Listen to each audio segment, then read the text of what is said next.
పవిత్ర సువిశేషములోని భాగము.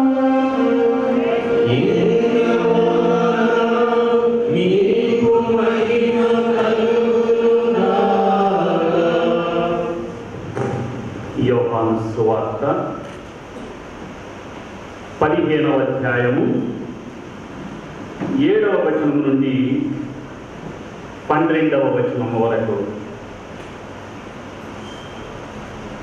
నా యందు మీరును మీ యందు నా మాటలను నిలిచి ఉన్నచో మీరు ఏమి కోరినను అది మీకు వసకబడును.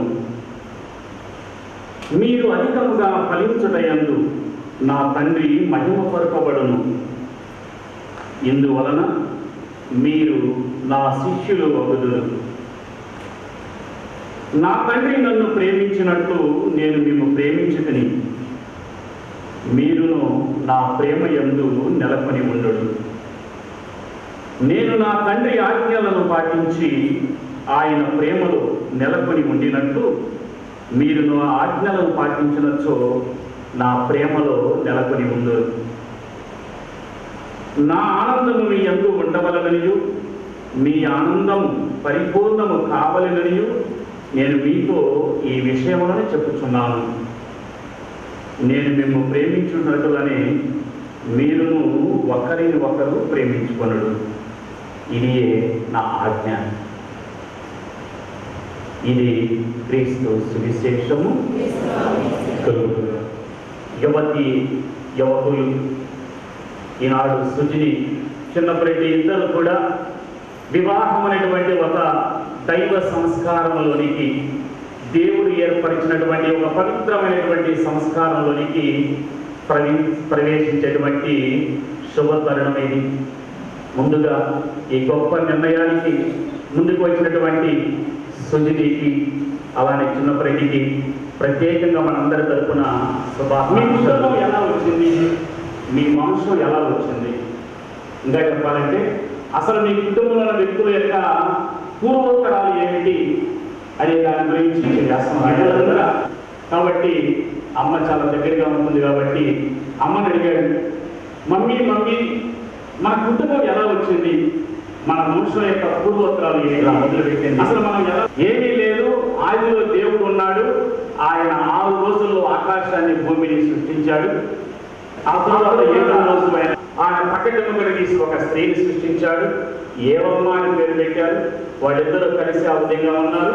ఆ తర్వాత వారిద్దరికి 2 పిల్లలు, కయీను, ఆబేలు, ఆ తర్వాత యాకోబు, ఆ తర్వాత యోసేపు, ఆ తర్వాత అలా వస్తే దావీదు మహారాజు, ఇంకా కొంచెం ముందుకు వెళితే సొలొమోను మహారాజు. ఈ విధంగా మన వంశం ఎలా వచ్చింది, అసలు మీ వంశం ఎలా వచ్చింది ఏంటి చెప్పుకోరాడట. ఎప్పుడు గుడికి పోయినా మరి ఆనవాళీలు ఏమీ లేవు కాబట్టి ఆయన కొద్దిగా గుడి అంటే ఇష్టం లేదు, స్వాముల ప్రసంగాలకు అసలు ఇష్టం లేదు కాబట్టి, బైబిల్ గ్రంథం అసలు పరిచయం లేదు కాబట్టి ఇలా చెప్పాడట. ఏమీ లేదు, ఈ భూమి మీద ఒక పెద్ద కోతి ఉండేది. ఆ కోతి నుంచి పెద్ద కోతి ఉండేది, చాలా పెద్ద కోతి, భూమి సగం మీద ఉండేది కోతి. ఆ తర్వాత ఆ కోతి ఒక పిల్లను పెట్టింది, అది కొద్దిగా సైజ్ తగ్గింది. ఆ తర్వాత ఆ కోతి, ఈ విధంగా కోతి వచ్చింది. 1000 సంవత్సరాల క్రితం ఆ కోతి 4 కాళ్ళ మీద ఉన్న కోతి 2 కాళ్ళ మీద లేచిన తర్వాత నువ్వు ఈ అబ్బాయికి మైండ్ బ్లాక్ అయింది. అమ్మేమో ఆదాము అవ్వలు, ఆ తర్వాత అది అని చెప్పవచ్చింది. డాడీ ఏమో పెద్ద కోతి ఉంది, ఆ కోతి నుంచి అనేక మార్పులు చెంది మనం వచ్చామని చెప్పారు. ఏది కరెక్ట్? మరి రేపు వ్యాసం రాయాలి, టీచర్ గారు కరెక్ట్గా రాస్తున్నామంటారు కాబట్టి ఏది కరెక్ట్ అని, ఏది కరెక్ట్ అన్నారు. అప్పుడు వాళ్ళ అమ్మన్నది, నేను చెప్పింది మా మనిషి గురించి చెప్పారు, మీ డాడీ మనిషి గురించి నాకేం మాత్రం లేదు. మీ డాడీ మనిషి ఎలా వచ్చిందో నాకు తెలియదు, మా మనిషి మాత్రం ఇలానే వచ్చింది అన్నారు. క్రీస్తునందు ప్రియ సహోదరి సహోదరుడా, మనందరం కూడా ఏదో ఒక వంశం నుంచి, ఏదో ఒక విధానం నుంచి వచ్చినటువంటి వాళ్ళని. ఈ విధంగా అనేకమైన మనకు కనబడతాయి. బైబిల్ గ్రంథంలో సీరాపుత్రుడైనటువంటి యేసు జ్ఞాన గ్రంథంలో 44వ అధ్యాయంలో 1వ వచనంలో ఒక చక్కనైనటువంటి వాక్యం రాయబడి ఉంది. పురాతన పుణ్యపురుషులను స్మరించడం, సన్నుతించడం మనకెంతో లాభదాయకమని వాక్యం చెప్తూ ఉంది.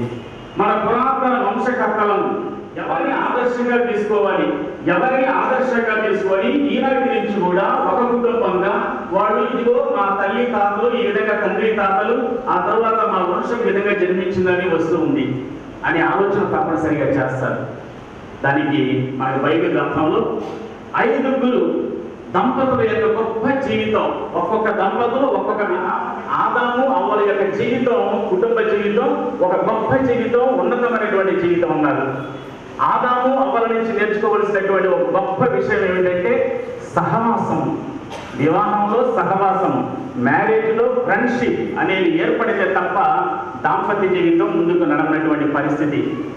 దేవుడు ఈ భూమిని 6 రోజుల్లో చక్కగా సృష్టించాడు. అంతా సృష్టించి 7వ రోజు విశ్రాంతి తీసుకున్నాడు. మరి ఈ భూమిని పరిపాలించడానికి, ఈ పశు పక్షాదులను, ఈ సకల జీవరాశులను, వీటన్నిటిని కూడా అధిపతిగా ఉండడానికి మరి ఎవరో ఒకరు ఉండాలని చక్కని ఆలోచన చేసి మట్టి ముద్ద తీసుకొని ఆయన దాన్ని మనిషి బొమ్మను చేసి ఊపిరిలోని ఆ తర్వాత మనిషిని చేశాడని మనకి బైబిల్ గ్రంథం ప్రథమ గ్రంథం తెలియజెప్తూ ఉంది. అయితే భోజనం పెడుతూ ముందు అని ఏదో దాన్ని తోడుగా ఇవ్వలేదు. దేవుడు ఆదాముకి తోడునిచ్చినప్పుడు మళ్ళీ ఆదాము ద్వారా మరొక మనిషిని పొందిస్తున్నాడు. అంటే దేవుడు మనిషికి ఈ లోకంలో ఒక తోడు కావాలి అంటే ఒక స్త్రీ అవసరమే అనేటువంటి ఆ స్త్రీ యొక్క, ఆ తోడు యొక్క 22వ వచనంలో చివరకు ఈమె నా వంటిదైనది, ఈమె నా ఎముకలలో ఎముక, ఈమె నా దేహములో దైవము, నా నుండి రూపొందించబడింది కావున నారి అని పిలుస్తాను అని ఆదాము అనుకున్నాడు. చక్కనైనటువంటి ఆ స్త్రీని స్వీకరించినటువంటి విధానం ఆదాము పక్కన ఉంచాడు. ఇక ఈమె నా వంటిదైనది, ఈమె నా ఎముకలలో ఎముక, నా దేహంలో దేహము అని ఏనాడు వచ్చినప్పటి సుజని గురించి చెప్పాలి. అప్పుడే దాంపత్య జీవితంలో ఆ సహవాసం అన్నది, ఆదాము ఏవమ్మల చేసినటువంటి ఆ గొప్ప సహవాసం అన్నది ఈనాడు వీరి మధ్య కూడా తప్పనిసరిగా వెలసిల్లుతూ ఉంది. ఇక రెండవది మనం స్మరించవలసింది బైబిల్ గ్రంథంలో ఒకసారి గమనించండి. దేవుడు అబ్రహాముకి తెలియపరిచాడు ఆయన ప్రణాళిక అని చెప్పేసి. అబ్రహాం అనగానే మరి అబ్రహాముకు సారమ్మకి చెప్పాడో లేదో, దైవ ప్రణాళిక వివరించాడో లేదో, కానీ తాను బయలుదేరుతుంటే సారమ్మ కూడా మోటాముళ్ళు కట్టుకొని అబ్రహాం గొప్ప ఆశీర్వాదం ఏమిటి అన్నదానిని మీరు తెలియకుండానే ఈనాడు విశ్వాసంతో మీరు ప్రభువునందు ప్రయాణం చేయాలి. అయితే సారమ్మ అబ్రహాం వెనక్కి లాగలేదు. మనం ఎలా వెళ్ళాలి, ఇవి ముదుసరి ప్రాయంలో ఉన్నాం, ప్రయాణం చేయాలి, ఎలాంటి సర్వేశ్వరుడు మీ పరస్పర ప్రేమను స్థిరపరచుటకు మీరు చెడుకొచ్చి ఉన్నారు. క్రీస్తునాథుడు మీ ప్రేమను హేరాళంగా ఆశీర్వదిస్తున్నారు. జ్ఞానస్థానం ద్వారా వారు ఇదివరకు మేము పవిత్రపరిచి ఉన్నారు. ఇప్పుడు ఈ దేవతల విమానం ద్వారా వారు వివాహ బంధమును నిరంతరము ప్రామాణికముగా ఉండి మీ బాధ్యత నెరవేర్చుటకు వారు తగిన శక్తిని ప్రసాదిస్తున్నారు. కాబట్టి మీ ఉద్దేశం తెలుసుకున్నట్టుకు ఈ పవిత్ర సంఘం ఎదుట మిమ్మల్ని ప్రశ్నించబోతున్నాను. దుగ్గింపుడి సుజని, మీరు ఎట్టి నిర్బంధం లేకుండా ఇష్టపూర్తిగా జీవించడానికి వచ్చి ఉన్నారా?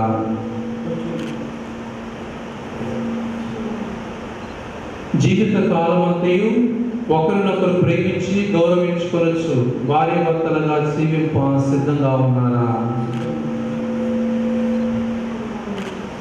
దేవుడు ప్రసాదించి సంతానమును ప్రేమతో స్వీకరించి క్రీస్తునాథ నియమమును తిరుసభ చట్టం అనుసరించి పెట్టుటకు సిద్ధంగా ఉన్నారా? మీ వివాహ అంతస్తుల ప్రవేశం అంగీకరిస్తున్నారు కావున దేవుని సముఖమున తిరుసభ ఎదుట చేతులు చేయివేసి మీ సమ్మతమును వెల్లడించండి.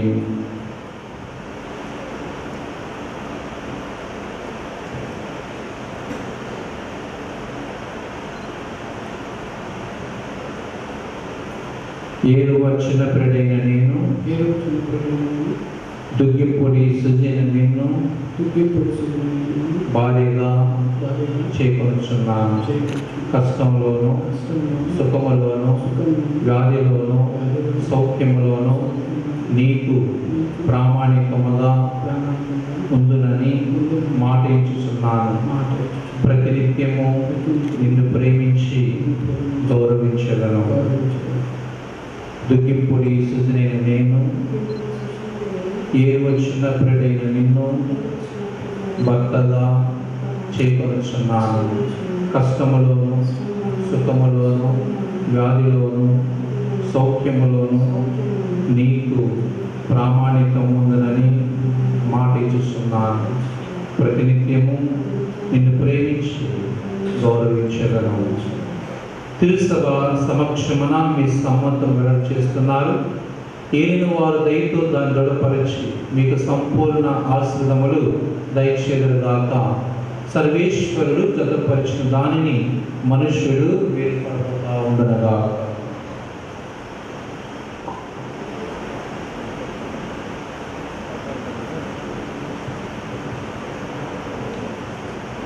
తాళిని ఆశ్రయించుట.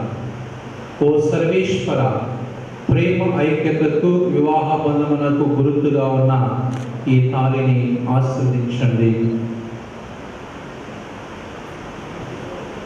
దీనిని వస్తువు ఈ వరుడు స్వీకరించి వధువు ఎల్లప్పుడూ పరస్పర ప్రేమను చూచుకొనొచ్చు, ఒకరినొకరు గౌరవించుకొనొచ్చు, క్రీస్తు సమాధానమును జీవితులుగాక. పిత పుత్ర పవిత్రాత్మ నామమున.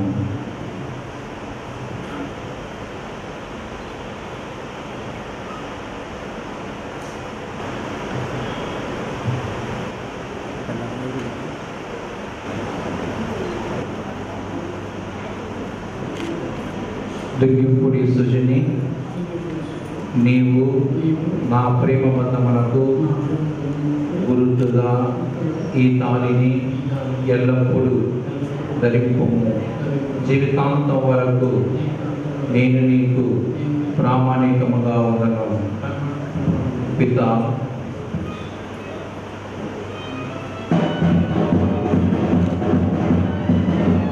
పుత్ర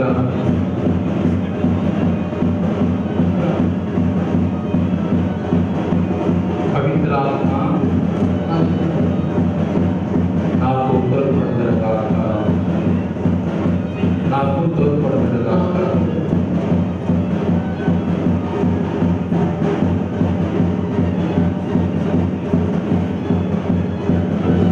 మీ ప్రేమ వల్ల మనకు గుర్తుగానున్న ఈ తాళిని మన వివాహ జ్ఞాపకార్థముగా ఎల్లప్పుడూ ధరించను.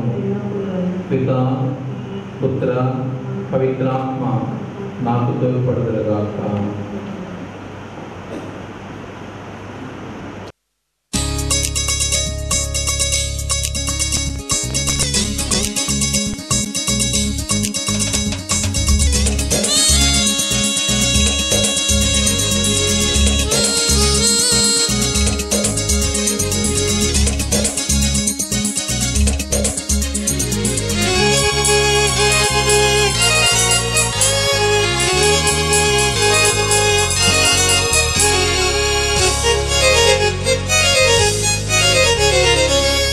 త్రిగుణాశీర్వాదం విడుమా త్రియేక దేవా. త్రిగుణాశీర్వాదం విడుమా త్రియేక దేవా. త్రిగుణాశీర్వాదం విడుమా.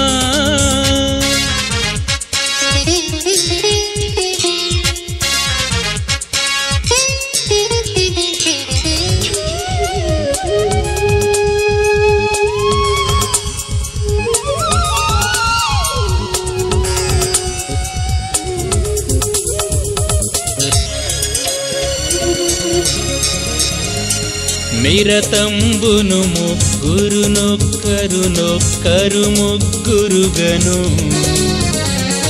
నిరతంబును ముగ్గురునొక్కరు ముగ్గురుగను. బరగెడు దేవా మరణము వరకీర్వురునొకటిగా. మరణము వరకీర్వురునొకటిగా. సన్మార్గాన వర్ధిల్లని సన్మార్గాన వర్ధిల్లని. త్రిగుణాశీర్వాదం విడుమా త్రియేక దేవా. త్రిగుణాశీర్వాదం విడుమా.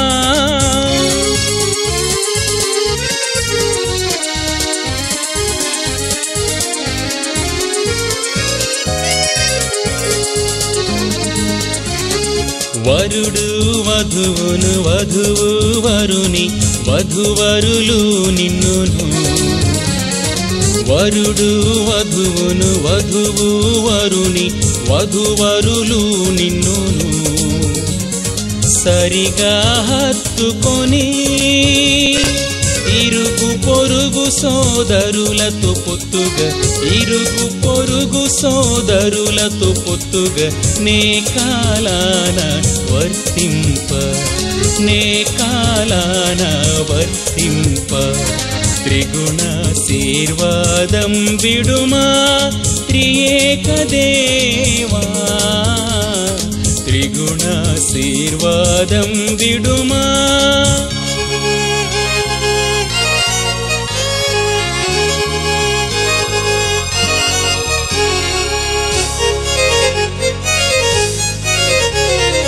అమిత జీవనార్థమగు సౌఖ్య మరణముగాకయప,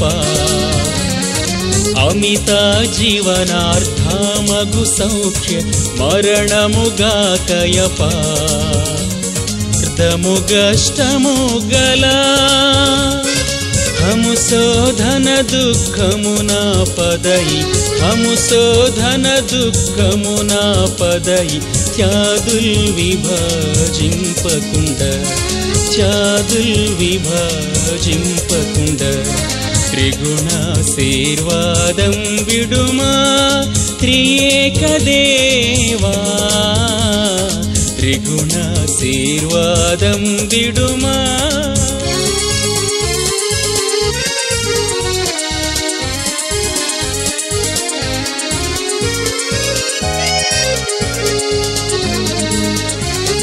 నేను వీరులు భయులు నెప్పుడు హత్తుకొని నానొకరినొక, నేను వీరులు భయులు నెప్పుడు హత్తుకొని నానొకరినొక.